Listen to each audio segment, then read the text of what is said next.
Stock অবজারভারের পক্ষ থেকে সবাইকে শুভেচ্ছা জানাই। বন্ধুরা, আজ আমরা লাইফ ইন্স্যুরেন্স সেক্টর এবং এই সেক্টরের দুটো স্টক মেঘনা লাইফ এবং প্রগতি লাইফ নিয়ে বিস্তারিত আলোচনা করব। বর্তমানে ঢাকা স্টক এক্সচেঞ্জে লাইফ ইন্স্যুরেন্স সেক্টর একটা অনন্য উচ্চতায় পৌঁছে গেছে, আর যারা লাইফ ইন্স্যুরেন্স সেক্টরের স্টকগুলো নিয়ে ট্রেড করছেন কিংবা ইনভেস্ট করেছেন তারা সবচেয়ে বেশি বেনিফিটেড হয়েছেন এর মধ্যে। আমরা গত 5 দিন আগে একটি পোস্ট করেছিলাম, লাইফ ইন্স্যুরেন্স সেক্টর নিয়ে আপডেট করেছিলাম এবং এখানে আমরা মেঘনা লাইফ কভার করেছিলাম। মেঘনা লাইফে আমরা যে ফার্স্ট টার্গেট দিয়েছিলাম সেটি অলরেডি অ্যাচিভ করে গেছে। আর এছাড়াও গত 3 দিন আগে আমরা একটি পোস্ট করেছিলাম, এখানে আমরা প্রগতি লাইফ নিয়ে আলোচনা করেছিলাম এবং প্রগতি লাইফও আমরা যে ফার্স্ট টার্গেট সেট করেছি সেটি অ্যাচিভ করেছে। সো আজকে আমরা এই দুটো স্টক নিয়ে আবারও একটি আপডেট দিচ্ছি, সাথে লাইফ ইন্স্যুরেন্স সেক্টর নিয়েও বিস্তারিত আলোচনা রাখছি। বন্ধুরা, আলোচনাটি শেষ পর্যন্ত শুনতে থাকুন। আর আলোচনাটির শুরুতেই আমি রিকোয়েস্ট করব, ডিসক্লেমার অংশটি আপনারা ভালো করে পড়ে নেবেন। পুঁজিবাজার ঝুঁকিপূর্ণ। আপনার কোনো পার্সোনাল বাই এবং সেলের কারণে আপনি যদি ক্ষতিগ্রস্ত হয়ে থাকেন, সে দায় স্টক অবজার্ভার বহন করবে না। শুরুতেই আমরা লাইফ ইন্স্যুরেন্স সেক্টরের উইকলি চার্ট নিয়েছি এবং উইকলি চার্টে আমরা দেখতে পাচ্ছি যে পরপর 3 উইক একটা ভালো মোমেন্টাম নিয়ে এই সেক্টরের বিভিন্ন স্টকগুলো ভালো প্রাইস অ্যাকশন করেছে। আর ভলিউমও কিন্তু ভালো একটা ভলিউম হয়েছে, পরপর 3 সপ্তাহ ভলিউম বৃদ্ধি পাচ্ছে। সো এই সেক্টরটি একটা শক্তিশালী অবস্থানে আছে। তবে বর্তমানে এখন 101 কিংবা 102 এই পয়েন্টে একটা রেজিস্ট্যান্স ফেস করছে। এখান থেকে কিছু রিজেকশন আজ আমরা দেখতে পাচ্ছি। এখানে একটা ইন্ডেক্স পয়েন্টে কিংবা প্রাইস পয়েন্টে একটা রেজিস্ট্যান্স আছে, কারণ রিসেন্টলি এই পজিশন থেকে কিন্তু একবার দুবার এবং তিনবার এখানের কাছাকাছি এসে তিনবার রিজেকশন হয়েছে। এটি আসলে মান্থলি চার্টে যদি আমরা দেখি, এখানে একটি ট্রেন্ড ছিল, এটিকে ব্রেকআউট করার চেষ্টা করেছিল এই জোনটাতে, কিন্তু ব্রেকআউট করতে ব্যর্থ হয়। এরপরে একটা বড় কারেকশন হয় এবং এরপর একটা কনসলিডেশন এবং সাইডওয়েজের মাধ্যমে আবার নতুন করে একটা মোমেন্টাম ক্রিয়েট হয়ে এখন এই রেজিস্ট্যান্সটা ইন্ডেক্স পয়েন্টে আমরা যেটা দেখতে পাচ্ছি 102, এই জোনটাতে একটা রেজিস্ট্যান্স ফেস করছে এবং এই রেজিস্ট্যান্সটা এখন অনেকের কোশ্চেন যে ব্রেকআউট করতে কতটা সক্ষম। এই রেসিস্ট্যান্সটি ব্রেকআউট করতে সক্ষম হবে আমরা এই যে ভলিউমের একটা ঊর্ধ্বগতি দেখতে পাচ্ছি day by day, week by week. So পরবর্তী উইকে ভলিউম যদি ভালো থাকে, ভলিউম যদি এখন বর্তমান যে ভলিউমে লেনদেন হচ্ছে এই ভলিউমের ধারাবাহিকতা যদি ঠিক থাকে, তাহলে এই রেসিস্ট্যান্সটি ব্রেকআউট করে ইন্স্যুরেন্স সেক্টর 108 থেকে 110 পর্যন্ত হিট করবে এবং এখানে একটি ট্রেন লাইন আমরা ড্র করেছি, আমরা মান্থলি চার্টে গেলে সেটি ভালোভাবে দেখতে পাবো। সো মান্থলি চার্টে আমরা এখানে এই যে ট্রেন লাইনটি ড্র করেছি, ইন্স্যুরেন্স সেক্টরের এখন এই ট্রেন লাইন বরাবর একটা রেজিস্ট্যান্স ফেস করবে পরবর্তীতে। তবে মান্থলি চার্টে আমরা দেখতে পাচ্ছি যেটা কি রেজিস্ট্যান্স ছিল, বডিটা মান্থলি চার্টে অনেক ইম্পর্টেন্ট। এখানে আমরা এখন উইক যে রেজিস্ট্যান্সটি পাচ্ছি উইক লেভেলে, কিন্তু বডির যে রেজিস্ট্যান্সটি ছিল সেটি কিন্তু গত উইকে ব্রেকআউট করেছে। এখানে একটা রিজেকশন ছিল, কিন্তু এই উইকে আমরা দেখতে পাচ্ছি এটি ব্রেকআউট করতে সক্ষম হয়েছে। এখন এই রেজিস্ট্যান্সটি ব্রেকআউট করে আশা করছি এই ট্রেন লাইন বরাবর এসে রেজিস্ট্যান্স ফেস করবে, এখান থেকে এসে আবার একটু হয়তো রিট্রেস করতে পারে। সো ইন্স্যুরেন্স সেক্টরের মোমেন্টাম কিন্তু নেক্সট উইকও থাকতে পারে এবং এই সেক্টরের এখনো কিছু কিছু স্টকে ভালো প্রাইস অ্যাকশন এখনো হয়নি, কিন্তু কিছু কিছু স্টকে খুব ভালো প্রাইস অ্যাকশন হয়েছে, লং র্যালি অলরেডি করে ফেলেছে। সো যে স্টকগুলো এখনো লং র্যালি করেনি ওই স্টকগুলোতে আমরা এখন ফোকাস করতে পারি। আর মান্থলি চার্টে আমরা এখন একটি লিডিং ইন্ডিকেটর ইউজ করছি পিভট ফিবোনাসি আমরা দেখতে পাচ্ছি আর ওয়ান রেজিস্ট্যান্সটি ব্রেকআউট করেছে। আমরা যখন ফার্স্ট ইন্স্যুরেন্স সেক্টর নিয়ে আলোচনা করছিলাম তখন কিন্তু 78 79 লেভেলে ছিল, তখন এখানে একটি রেজিস্ট্যান্স ফেস করছিল 100 লেভেলে। এখন 95 6 লেভেলে রেজিস্ট্যান্সটি ফেস করছিল, তখন আমরা বলেছিলাম যে এখানে 100 লেভেলে এসে রেজিস্ট্যান্স ফেস করবে। সো এখন এখানে যে রেজিস্ট্যান্সটি আমরা দেখতে পাচ্ছি R2 লিডিং ইন্ডিকেটরে, সেটি 108 এবং এখানে ট্রেন লাইন রেজিস্ট্যান্স, এটি ব্রেকআউট করে কিছুটা আগাতে পারে 110-এ এসে 10 থেকে 11-এ এসে রেজিস্ট্যান্স ফেস করবে আবার।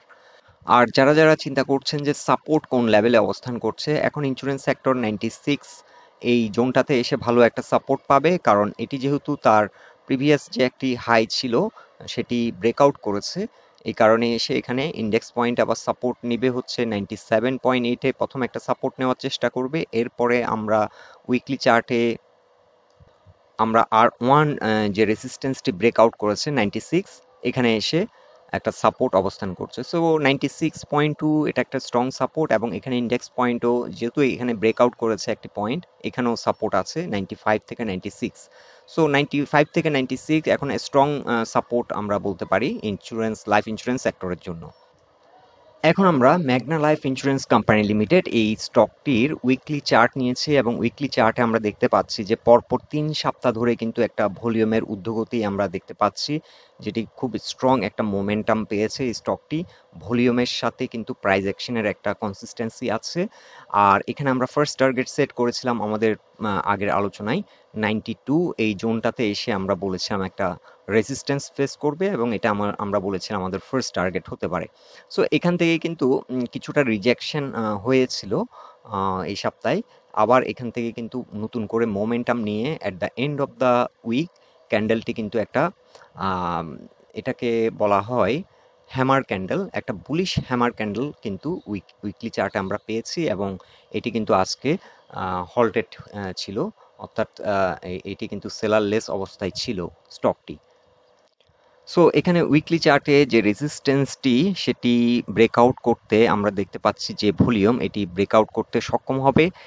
যদিও এখানে আমরা 96-এ এসেও কিন্তু ভালো রকমের একটা সেল প্রেশার আসবে, তবে আশা করছি এই সেল প্রেশারটা অতিক্রম করে এটি সাকসেসফুলি ব্রেকআউট দিবে, এবং ব্রেকআউট দিয়ে আমাদের পরবর্তী যে সেকেন্ড টার্গেট আমরা দেখিয়েছিলাম সেই টার্গেটটি 110 লেভেলে টার্গেটটি অ্যাচিভ করতে সক্ষম হবে।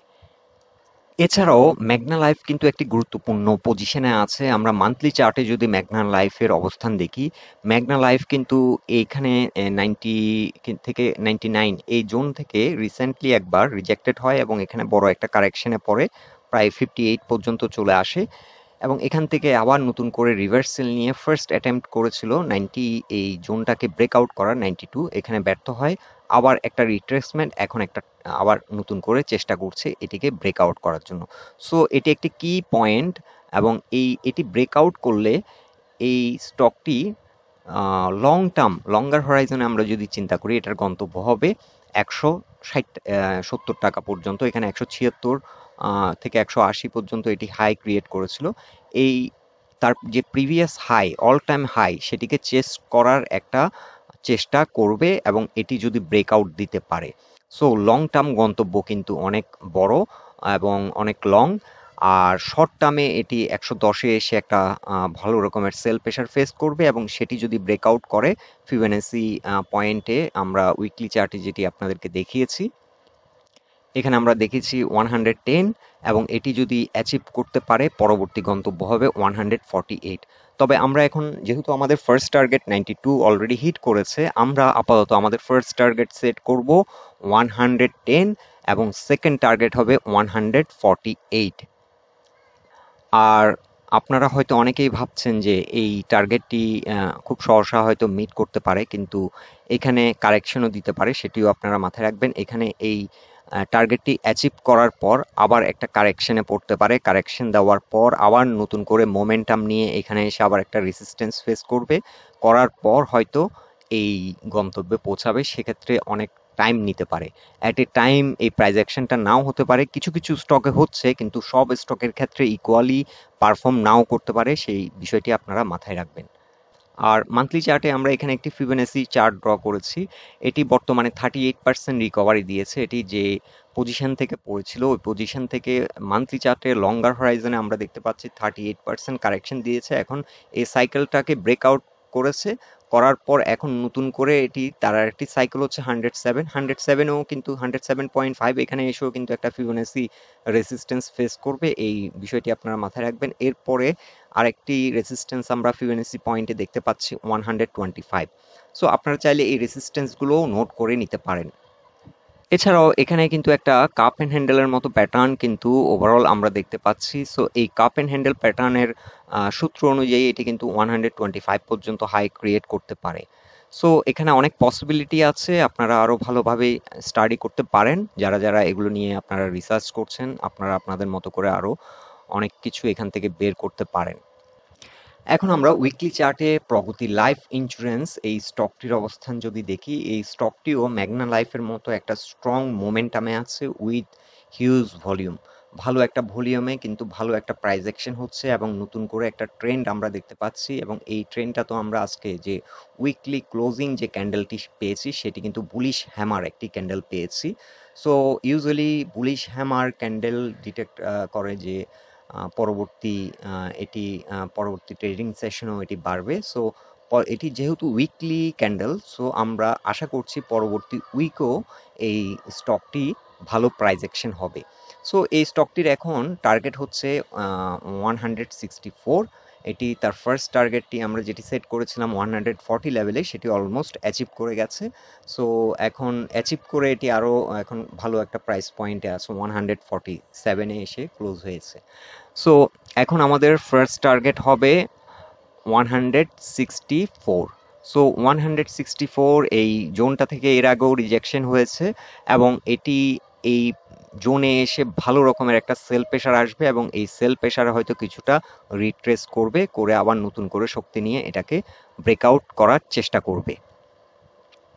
সো আমরা এর আগের আলোচনায়ও আপনাদেরকে বলেছিলাম যে এই স্টকটি আমরা যে টার্গেটটি সেট করেছিলাম, ফার্স্ট টার্গেট যেহেতু অ্যাচিভ হয়ে গেছে, এখন আমরা আমাদের ফার্স্ট টার্গেট সেট করছি 164, এবং 164 অ্যাচিভ করার পর এটি হয়তো কিছুটা কারেকশন দিতে পারে, এবং কারেকশন দিলে পরবর্তী আমরা আমাদের টার্গেট হবে 200, এবং আপ টু 200 পর্যন্ত এই স্টকটি হিট করবে বলে আমরা আশা রাখি। এখন আমরা মান্থলি চার্টে এই স্টকটির অল টাইম হাই থেকে একটা ফিবোনাসি চার্ট ড্র করেছি। এটি কিন্তু 148.4 এই পয়েন্টে একটা রেসিস্টেন্স আছে, এটি 50% ফিবোনাসি সাইকেলের একটা রেসিস্টেন্স, এবং যার কারণে এখান থেকে কিছুটা রিজেকশন হচ্ছে আমরা দেখতে পাচ্ছি। তবে যে ভলিউমে ট্রেড হচ্ছে এখন, ওভারঅল এই ট্রেন্ডটা কিন্তু খুবই পাওয়ারফুল একটা ট্রেন্ড, এবং এটি একটা ট্রেন্ডি অবস্থায় আছে। সো এই স্টকটি ভলিউমের সাথে যেহেতু একটা স্ট্রং মোমেন্টাম নিয়ে প্রাইস অ্যাকশন হচ্ছে, এই রেসিস্ট্যান্সটি ভেঙে আশা করছি নতুন একটা হাই ক্রিয়েট করবে, এবং সেক্ষেত্রে আমরা 205 আপনাদেরকে যেটা অলরেডি 200 বলেছি, আমরা ট্রেন্ড বেস ফিবোনাসি চার্টে 200 একটা টার্গেট সেট করেছি। এখন আমরা এখানে মান্থলি চার্টে যে ফিবোনাসি 78%-এর যে একটা রিকভারি, সেটা 205। সো 200 থেকে 205 আমাদের সেকেন্ড টার্গেট হবে। সো ইন শর্ট, আমাদের ফার্স্ট টার্গেট 164 এবং সেকেন্ড টার্গেট 200।